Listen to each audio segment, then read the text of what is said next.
All right, welcome to another episode of Cartoon with Carl. Hey Carl and everyone, how you doing? Hey, what's up? This is Kevin Stokes, and today we're going to be doing a little interview with Kevin. Kevin is a professional comic book artist, and he's going to be doing a little bit of work on a project that he's working on. Are you allowed to say what project that is, Kevin? Yes, this is called Berserker and the Pedant. That's the cover of it right there. Okay. It was for a Kickstarter, and this is the second story in the Kickstarter. And it is a 13-page story, and I'm working on the rough drafts and the pencils of it now. Okay. And, so yeah, it's a fun project. Okay. So before we get started here, I'm going to just show a little bit of your work, okay? Okay. And what you're working on. And you're set up here at the Low Mill. Yes. Okay. Yes, we've got a great studio, super powered studios, with my great pal and business partner Nathan Mastingill, who has worked for DC and Marvel as well as a professional inker. Yeah. And we've worked together for on and off nearly 20 years. But yeah, this is our studio here at the Low Mill, super powered studios. Okay. All right. Well, you got some nice stuff up here, Kevin. Thank you. The Guardian Project, which I know that you and Stan Lee worked on that together, right? Yep, Stan Lee and the NHL, the National Hockey League. Stan Lee in the NHL, the National Hockey League, and it's actually one of my favorite projects. And the first book came out in 2011, and it's where they gave a superhero mascot to all the hockey teams. Oh, okay. So you have 30 teams, so you got 30 superheroes, and of course 30 villains along with that, and along with all kinds of characters in around the story around the Guardians. So there's a lot of characters, but it's been a lot of fun. Okay. All right. Well, Kevin, I want to thank you for taking time out of your busy schedule to do this interview for us. No problem. I know all the subscribers on YouTube will enjoy seeing this. So we want to mainly focus on, artists becoming professional artists, doing it as a career to either make part-time money or do like you've done and become a full-time artist, and that's your main job, every day is to draw comic books. Yes, it's been a crazy struggle, but yes, I am somehow pulling off that magic. Okay, all right. Well, let's start at the beginning. How did you get into art and want to become a comic book artist? How did all that happen? How were you?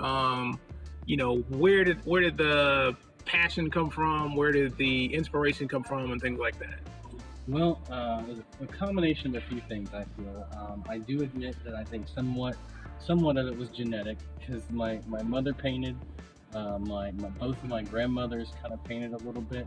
They never were professional about it, but they were passionate about, drawing painting landscapes and things like that. And my brother was a great artist as well. Oh, okay. So as you were growing up a little kid, you saw them drawing and you wanted to draw too. Yeah, that, and I think between being influenced by Superman and comic books I came across, I was a big fan of Garfield and the cat. Oh, okay. All right. Yeah. I love Garfield. Yeah. And so I would draw the Garfield all the time, and the Ninja Turtles. Oh, okay. So Garfield, Ninja Turtles, and Superman.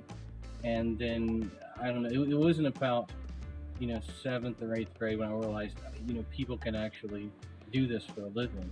Okay, so early teens, is that when you started thinking about, well, man, I might be able to do this as I'd say career? Very, very early teens. And I just, I was always drawing a lot. And I think also, in my situation, my folks were military, so I moved around a lot. Okay. And I think drawing and comics became my kind of friends that I had everywhere I went.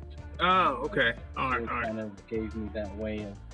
So, because you had to make new friends whenever you moved, but you always had your comic books and everything. Exactly. Okay. All right. So now, at what age did you get to the point where you were super serious about it? And because, I mean, becoming a comic book artist is not like sitting down and drawing for an hour or two a day, right? I mean, you have to draw for a lot. Probably 8 hours a day minimum. I mean, 6 would be pushing it, you know. Yeah, I don't know. I was just determined. It's really weird. I mean, as far as just really wanting to just draw a lot. I was always practicing, always trying to get better. I read a lot of comic books, and of course, I was always studying them and how they drew them. And any book on reading, of course, the classic, uh, comic book illustration Bible is How to Draw the Marvel Way by Okay. Stan Lee and John Buscema. And And was that a big influence on you when you first got absolutely, started real young? yes, yes. I mean, I felt like I would kind of knew what I was doing a little bit, which really, when, anyway, as a kid, you're doing what you can, but when you get a hold of that book, Uh huh. it breaks it down to some basic rules that changes your whole. It's like it's a basic fundamental So a of paradigm shift for you. exactly. Okay. Exactly. All right. All right. All right. Because when you're drawing illustration or comics, you have to think of yourself as a draftsman as well. You're drafting, in a Yeah. way, and and then you become an artist as well. So it's kind of a mix, but you got to be an illustration, a draftsman. Yeah, because in comic books, you have to learn how to draw the human form, but you also have to learn perspective and drawing buildings and cars and how to tell a story. I mean, it's a lot to it. It's not just sit down and okay, I can draw a picture. Exactly. Okay. It's you are kind of a director in a movie in a way, and you're telling a story. Yeah. So you've got to figure out how to make the most interesting shots. So I've always said in comics, it's not only do you have to learn how to draw everything, but you have to draw everything super cool and like in your face and as exciting as you can to keep that drama up. Okay. And so that's to me one of the biggest things about comics. It's always over the top as far as you can push it. Okay. Now, how much time did you spend practicing before you ever became like a paid comic book artist? I mean, you probably made like money on your way to becoming a comic book artist as an artist, right? I mean, little things here and there, but yeah, like I said, I read a lot of comics and a lot of there's also these in this Wizard magazine back in the day. There were these illustration techniques called Brutes and Babes. okay. A guy named Bart Sears, and so I would read those too. Yeah, I remember those. I remember reading a few of those. Yeah, I mean, I would read any little tips I could on how to illustrate. And what really helped me, and of course, I had my favorite artists like John Buscema and of course Todd McFarlane and Okay. Jim Lee and all. That was my time. So this is early '90s then. That was when I was growing up in comics. Of course, I like some of the classic guys too, but at the time, I was a big Image guys and when Jim Lee was drawing the Punisher series and X-Men, the Uncanny X-Men. Okay, yeah. When we was doing X-Men, that was the height of comic book mania, wasn't it? Pretty much. Okay. I mean, it was a good time of comics, I think. Okay. A lot of people are the So opposite, but I thought it was a good time. so how many hours a day were you practicing, just putting in the work to become good enough to do comics? All I can say is I was drawing all the time. I mean, I couldn't even tell you the number of hours because it was just, I was always trying to do short stories, and that's one of the things I always tell people if they want to be a serious comic artist is like, as early as you can, start telling stories. Okay. Don't just draw the cool image, but draw, figure out how to tell a story, because that's what's going to challenge you as an artist, because it's going to force you to move the camera angle around. When pinups are cool, pinups are great, but and in comics you got to know how to tell a story. And to me, there's nothing that pushes you more than forcing yourself to draw your camera angle. So I tell people, I don't care if you draw 4 pages of Spider-Man, and that's what I usually did, because I was always doing short stories, Okay. trying to get in with Marvel and DC. Or people can practice just doing their own comics and their own stuff. But the thing that also helped me a lot is that I would go to comic conventions. Okay. And I started going to comic conventions when I was probably in 9th grade. So what year are we talking? This is probably, I think, as early as 90, 91. Oh, the early '90s, really? Wow, they weren't very popular back then, were they, or were they? It was kind of like the underground kind of, but it was still kind of a. I mean, it was kind of new then, wasn't it? It was always calling like on the fringe of entertainment. Oh, okay. For a long time. I think in the '90s it became a bigger thing, and then I think that later on it kind of died. There's they say there's a market crash, bubble crash, and I admit they were publishing a lot of stuff, but it kind of ebbs and flows. I think we're actually in the middle of a new comeback for comics because now technology has been able to catch up with people's imagination. Yeah. For the longest time, that was one of the things that hurt comics. I feel that as a viable, I guess, entertainment in between, trying to get good writers, but also, for a long time, you couldn't put on the screen what people could imagine in their heads. Okay. And so now the technology has caught up to that, to where pretty much anything on the screen they can make it look pretty real. Okay. All right. So now let's talk about actually getting your break or making those connections and actually becoming a comic book artist. How did you get your first comic book job per se, your first or your first contract, or how did they do it in comics? Is it a contract? Or? Well, you do sign contracts. Okay, so how did you get your first contract? Well, as well, going to comic book conventions. Okay. That's where you go. Not only, I think I may have skipped the reason of some of the conventions, is that you also show your work to other people in the business when you are getting older. You find people that are working in the same kind of field you want to be in. Okay. And try to get in touch with them, try to talk to them, and then not only are you getting outside sources on how to draw, but you're getting critiques from the people who actually do the work themselves. Okay. And so all of that stuff comes in. So as you're walking around introducing yourself to all these professionals, you're going to meet artists, you're going to meet writers, you're going to meet independent publishers, you're going to meet independent writers, so all kinds of different kind of people. Okay. And so some people, you sometimes do work just to get some stuff out and publish, and then sometimes, but there's independent companies that have some money that are willing to take a new guy in and give him a shot. And so that's one of the first books I worked on. Actually, it was a small company called Delta Comics. Delta Comics. Mm-hmm. Okay. And what book was that? It was a book called the book itself was called Big Time. Oh, okay. But all right. The story was called Chains. I mean, I did it now. I drew when I was 18. Oh wow. So okay. All right. Man, you were young. My first professional work was when I was 18. Okay. For Delta Comics. And then so I did that. And usually, different work leads to different. Or once you get a job, it's easier to get other work. Yeah. But there's still fluctuation on trying to get in certain doors.